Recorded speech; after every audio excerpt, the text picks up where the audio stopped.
ho, ho! Alors, n'oubliez pas, Papineau et René Lévesque pour la guignolée des médias. Et pour les dons, guignolée-des-médias.ca. Oh, ho, ho!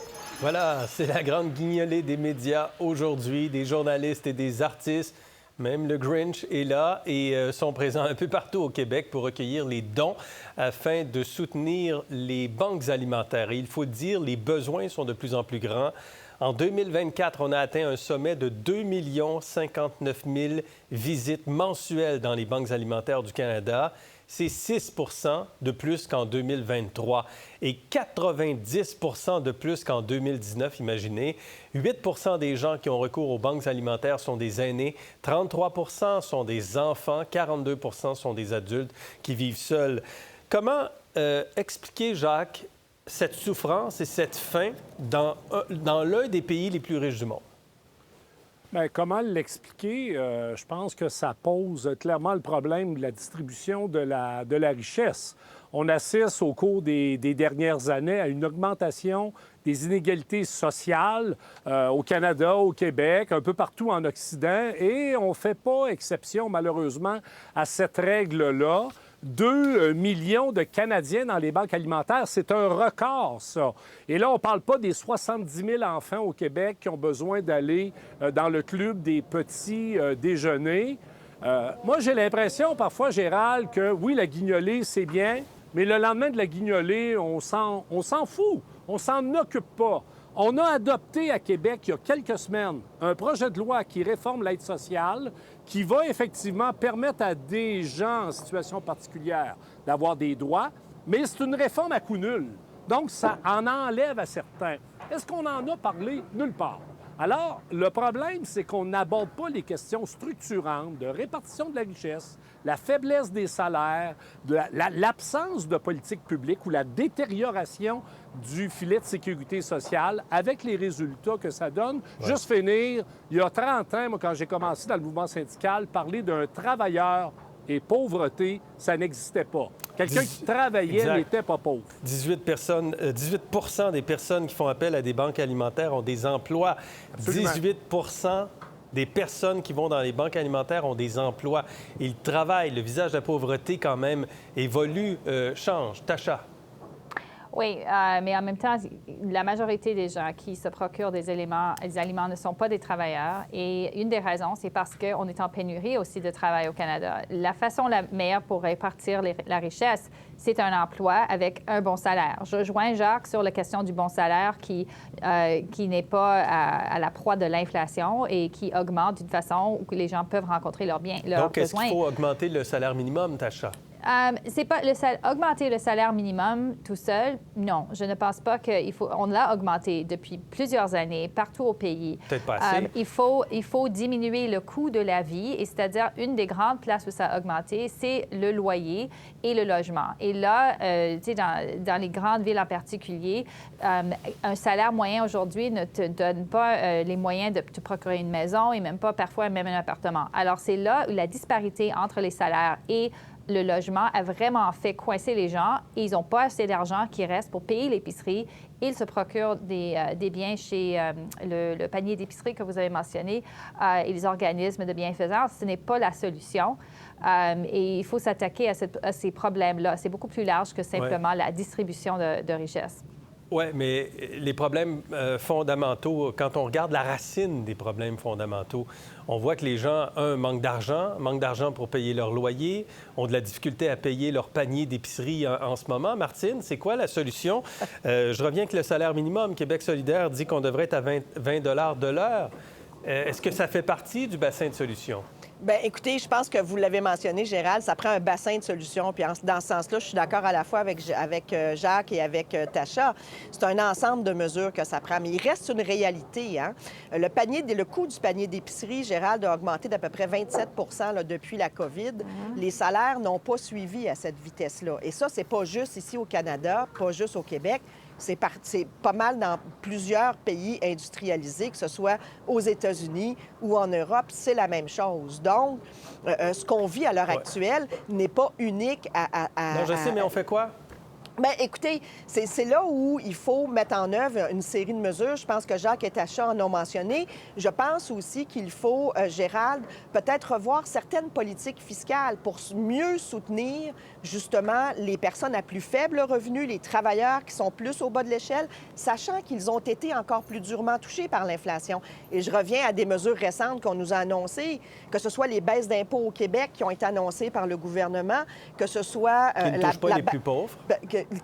Que ce soit la baisse de le congé de TPS ou encore le chèque de 250 Qui touche tout le monde. Qui touche tout le monde et qui vont profiter davantage aux plus riches. Peut-être qu'on aurait dû faire preuve d'un petit peu plus de réserve et dire, bien, allons-y avec des politiques plus ciblées pour permettre cette redistribution de la richesse-là, sans affecter l'économie, sans affecter non plus les salaires trop chez les employeurs, parce que ça aussi, ça fait monter les prix. Juste le coût de l'épicerie, là, aujourd'hui, on avait le rapport sur les prix alimentaires. À une famille de 4 en 2025, ça va coûter 16 833. C'est une hausse de 800 $. Donc, le coût de l'épicerie va continuer d'augmenter 3 à 5 au cours de l'année 2025. Jacques?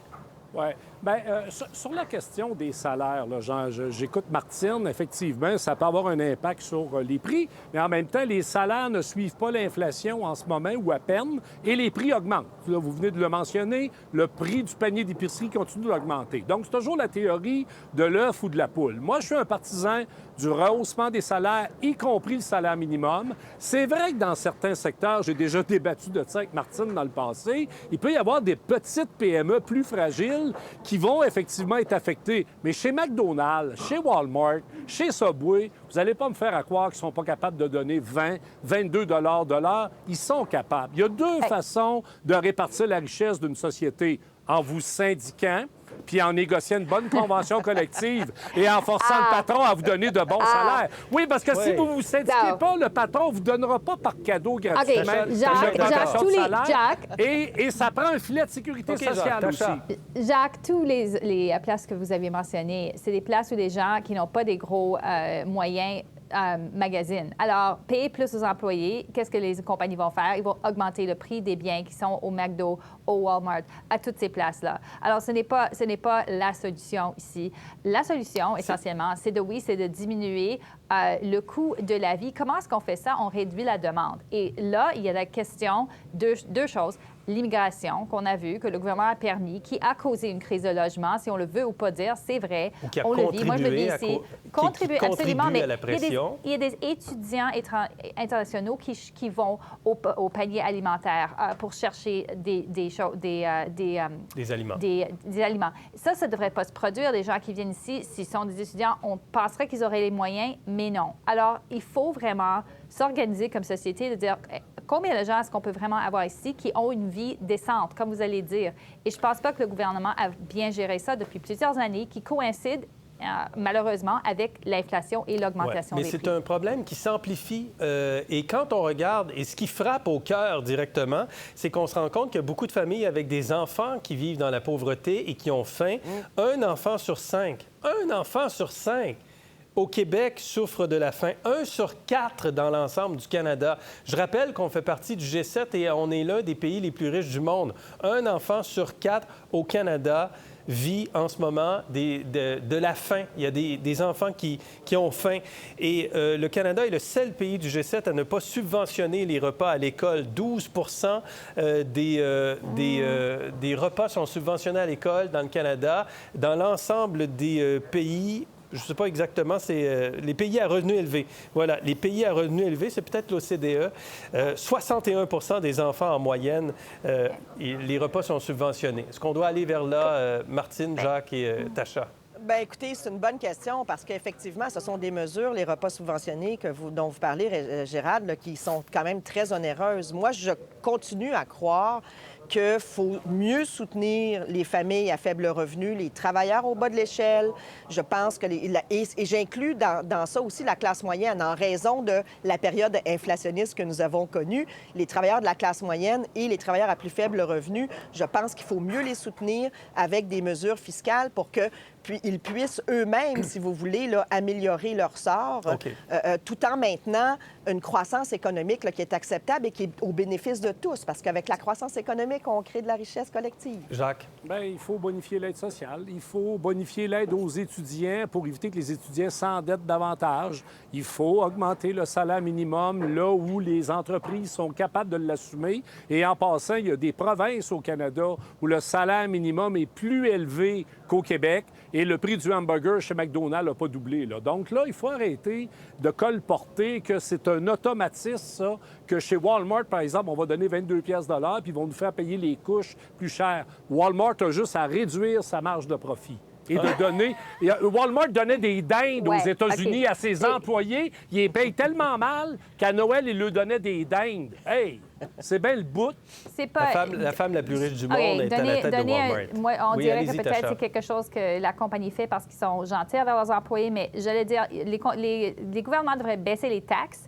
Voilà, et cesser de redistribuer, parce que le gouvernement fédéral a redistribué aux gens moins nantis de maintes façons sur les soins dentaires. Ils veulent faire sur la gratuité de médicaments qu'ils veulent faire.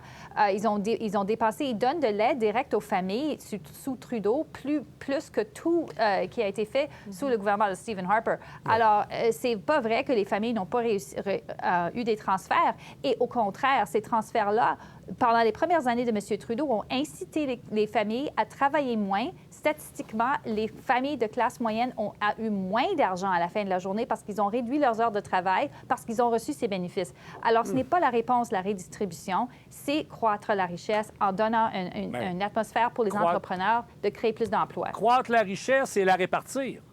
Non, c'est pas. Non, c'est absolument OK. pas. Ça, Donc, c'est on couper croit la en richesse, petits morceaux, on croit Jacques, la ce n'est pas richesse pour créer donner plus aux plus de actionnaires. richesse. Attention. Non. Qu'est-ce que vous dites, Tasha? Non, je veux dire, c'est pas couper ce qui est là en plus petits morceaux et les donner à des gens. C'est d'augmenter le bassin en général de richesse pour que les gens puissent gagner la richesse eux-mêmes et pas simplement le recevoir du gouvernement. Ce gouvernement-ci, d'ailleurs, a donné plus de 100 millions de dollars pour les jeunes, les enfants à manger. Ici, en Ontario, il y a juste 2 semaines, Doug Ford a signé un deal. Alors, c'est pas vrai qu'ils dépensent pas. Ils Bien. dépensent, mais ça change pas les choses. Pratico-pratique, Gérald. Là, En terminant. en terminant, moi, je continue à prêcher par les mesures fiscales là, pour aider les familles plus démunies. Puis prenons juste les milliards qui vont être dépensés avec le fameux chèque de 250 $ puis le congé de TPS, là, dont moi, Martine Hébert, je n'ai pas besoin et qui m'aurait fait plaisir de donner pour que des enfants puissent manger plus à leur faim. Il y en a de l'argent. Je pense qu'il y en a beaucoup qui sont dans cette situation-là aussi.